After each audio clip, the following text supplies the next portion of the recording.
Welcome to the Peak Collective podcast, where we chat no BS and just fitness with myself, Shane. And Luca.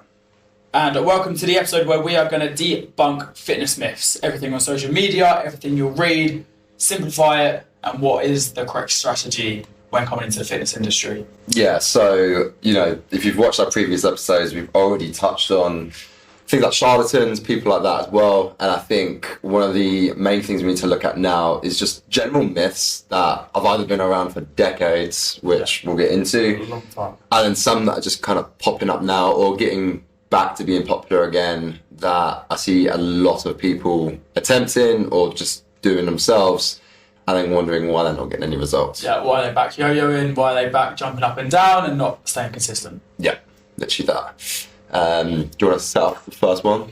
Yeah, so I think, first of all, a big one that comes to mind is always going to be women get bulky. As soon as they touch a dumbbell, as soon as they touch one weight, as soon as they go into the weights room, women are going to blow up and look like Neil that we had on before.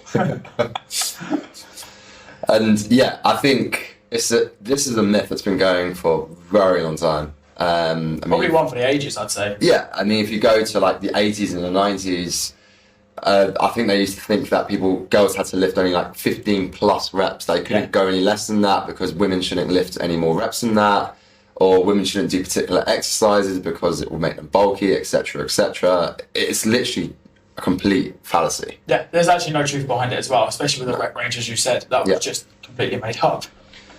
Yeah, and I think, can you train differently comparative to a man? I mean, if your goal is, most women, which is, I'm not saying all, it's a general term, right? But majority of women that come to the gym, they want a more female figure, right? So they're looking at working their glutes, their legs, their core a little bit, etc. They're not looking to get massive arms and massive shoulders most of the time. Bikini body sort of vibe, nice legs, toned, a nice clean, tidy physique, let's say. Yeah, so, you might want to train differently in the sense of, okay, I want to focus on my glutes more. I might train legs more frequent comparative to a guy who's trying to get bigger on the upper body majority of the time.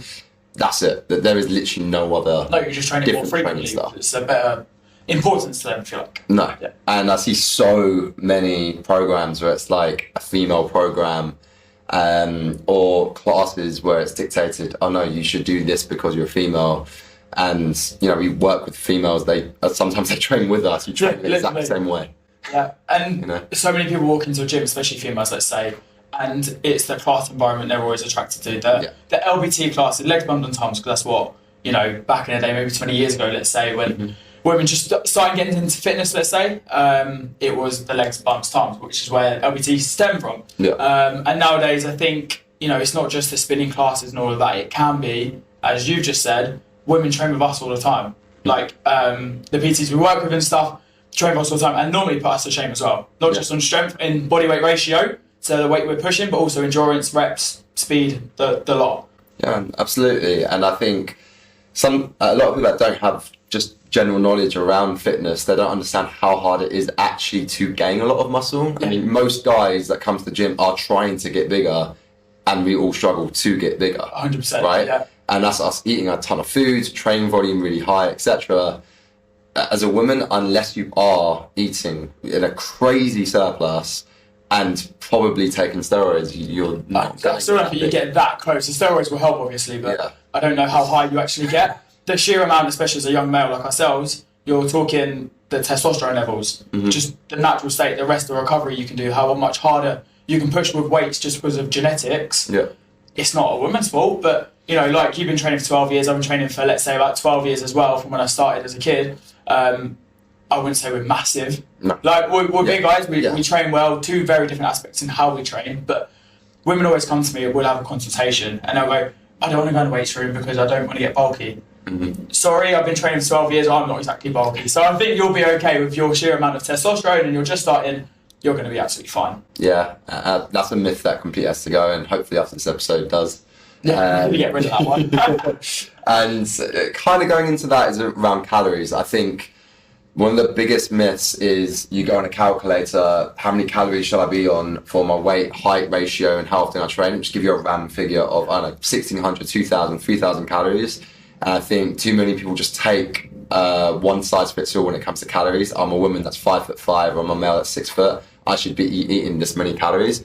It's a literal estimate, in the sense of, again, we've touched on this a few episodes ago where you ate around 4,000. My maintenance is around 4,000 calories. There's loads of clients of mine that are the same height as me, the same weight as me, very similar body type to me, that only need around 2,000. Like, metabolism and calories is all over the place. Especially with the lifestyles as well. Like, especially as coaches, and we train very hard ourselves. We push ourselves a lot, we're on our feet a lot, so our calorie expenditure is a lot higher. Whereas, like you said, I know clients of yours, clients of mine that will always spring to mind, they're on like half our calories, same size, same build, similar strength, but half the food intake. So it's like, it is so individual. You can't just always jump on a calculator and be, that's it. And with the one size fits all, it's, okay, let's say 1,600 calories, but are you having a very poor 1,600 calories, or are you having a very good 2,000 calories? Because that's very different for your physique and performance levels as well. 100%. If we're talking about the fitness myth route, is people jumping on the top 1%. And I say this to my clients a lot of the time, and it will be, not even just clients, I talk to everyone about it. You're trying to get the 1% gain that Olympians, CrossFit game athletes, IFBB bodybuilders will all look at, but your Gen Pop first time in the gym, it's January and you've got a New Year's resolution. The biggest one that stems to mind right now, and there are pros and cons, I'm not hating on this, is like the ice baths. In the last, let's say 18 months, they have exploded. The Lumi tubs, the cryo chambers, everything have gone through the roof. Professional rugby players will have it, Olympians have it, because the 1% difference it gives over the edge of the recovery. Now, the way I see it, I think the mental health card of it is amazing. You can challenge yourself, you wake up, you shock your body in the right way, and it extends you up for the day, right? I think that's really important for people, especially if that's your way to stimulate your mental health and it makes you feel good. Then most important, that's number one, don't take that away. But I think if you're looking at a performance level, first I would say, are you looking at your macronutrients, your micronutrients, your nutrition as a whole? Are you sleeping 8 hours? Because if you're not sleeping 8 hours, taking your rest and recovery, then why are you jumping at, either -5 degrees in an ice bath or -90 degrees in a cryo chamber when you're not even sleeping for your recovery? It kind of is a backhanded compliment to itself. Just honestly, I'd say I've seen it everywhere. Podcasts are infamous for this, in the sense of, I go on Joe Rogan, love Joe Rogan. I go on tons of other podcasts around fitness and health. And, again, these are people similar to us, or way further, like athletes that train very consistently. Their diet's on point, their recovery's on point. So now they're looking for the micros that are going to help them just that little bit more. They've got everything for recovery, sorted, right? And I think some people forget about that when, going back into what we spoke about with Neil in the last episode, where a lot of people want the shortcuts, okay? I go, my diet's awful, I can't train, blah, blah, blah. And then what's something that's going to help me? Oh, I've seen sauna is really good for recovery. Or I've seen this superfood like quinoa is supposed to be really good for my gut health, or something like that, right? And it's, okay, all these things are true. There are some foods out there that are better than others, right? Avocado, great source of fat. Nuts, great source of fat. But just having these in your diet and everything else being wrong when it comes to your recovery, comes to your activity, comes to everything else, it's just not going to fix it. The best way to go about it, as you were going to, is what I'd call the 3 pillars, which is your recovery, your activity, and your nutrition. If you get these 3, which I would literally say is 95% of the hard work that you need to get in to get results in the gym, if you just get that, then try the other thing. You will get to an amazing standard. You don't even need to do the other things. I literally have never done an ice bath. I've never been in a sauna. I've tried some foods here and there, but I think everyone's tried some foods, right? And I'm happy with the results I've got. It is purely that 95%. When a client comes to my door, the first thing isn't, have you tried ice therapy? It's what you're eating, do you sleep, and how consistent are you training? The 3 pillars. That's it. Definitely, I wouldn't so much call these ones myths, but they're definitely a misconception that, again, social media has drastically blown into proportion how much it will actually affect your progression in fitness and health. 100%. And I think where you stem from the food one is really important, because I hear so many people going, oh, I'm drinking this because it's really good for my gut health. Let's say like a kombucha or something like that, or they're having their kefir yogurts in the morning, things like that. It's like, okay, so you're looking after your gut health. How was your weekend? Oh, I actually went out for an 8-hour bender and had a kebab at home. How was your liver and how was your gut health doing after that, right? So yes, it will help it might minus it a little bit, but if you're not putting the real stem of hard work in place, don't find a shortcut. It's got to be a supplement and enhancement rather than a replacement. 100%. And let's go into nutrition a little bit, actually, around the fitness myths. A big one is, we're talking about macros, right? But then there's also a lot of advocates out there where it's saying, you know, go into a shop and I pick up a jar of, I don't know, some pickles, or I pick up a jar of olives and they say this is so processed, you can't eat this because it's processed. You should be only having foods that are eggs or meat or whatever else. All natural, cooked yourself, the only way to be doing it. Yeah, and a good one, I won't name any names here, but I saw a recipe thing, someone dismantling this the other day, right? Had two different things. They had one that was, what's it called? Brownies, okay? So they had these two different brownies. One of them, complete whole food, okay? It was like made of 5 ingredients, it was like nut butter, pure cocoa, etc., etc. One of those was 1,000 calories, and then I had a normal brownie that was around 350 calories.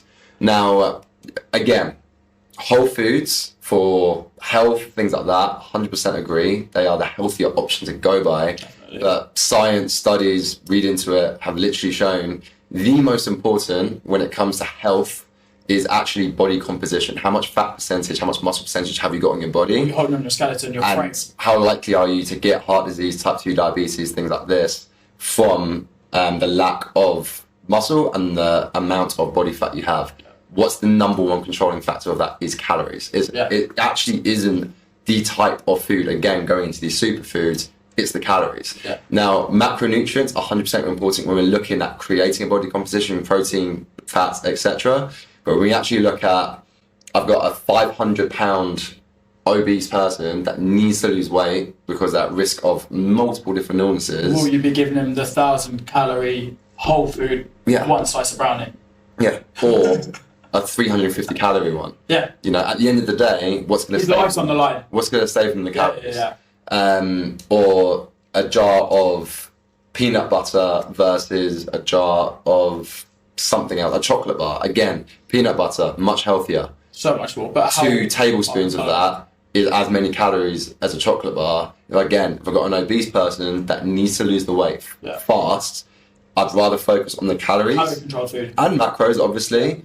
But yeah, I think it's a big fitness myth where just eating whole foods is the only way to go. It's almost the way that calories don't count, where calorie counting is scientifically proven to be the beneficial number one way of dropping heart disease and things like that, especially when you get older. Because if you're holding, let's say, that brownie that you were talking about, the whole food one, it's 1,000 calories, that could be a snack. So you could have your 2,500, 3,000 calories, you've bumped it up to 4,000 calories just by that one piece of a brownie, and suddenly you're in a massive calorie surplus, and you are now putting on body fat and risking your body to a disease. And there are people out there saying calories don't matter, which crazy. Let's just put it out there now. They matter. Calories matter, 100%.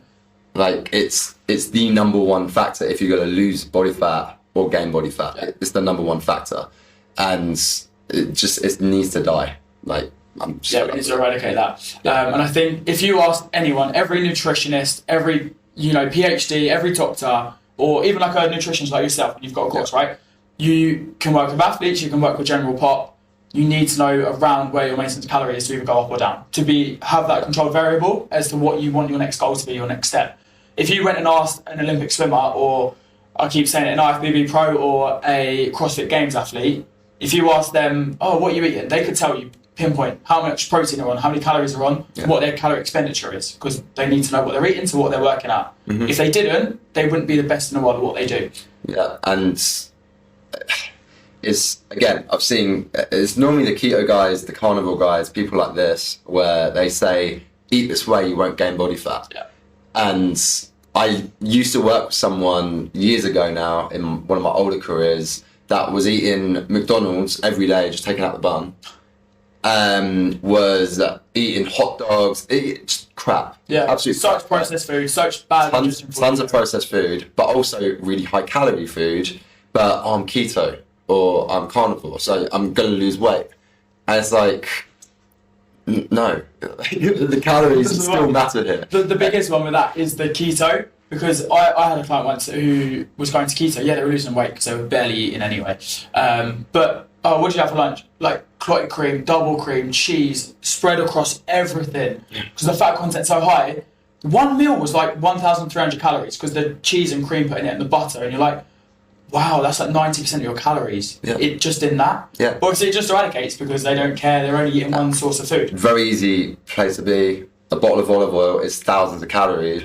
If I drink all that, it's like the highest calorie source you can get. A lot of fat, very quick. If I was drinking that much olive oil, it's literally a trick that a lot of people used to do. Back in the day, people were shot oil. Weight. Yeah, olive oil. The shot oil was like 200 to 400 calories, depending. It's an easy way to gain weight, and again, you got spray oils, which might not be the healthiest thing in comparison to olive oil.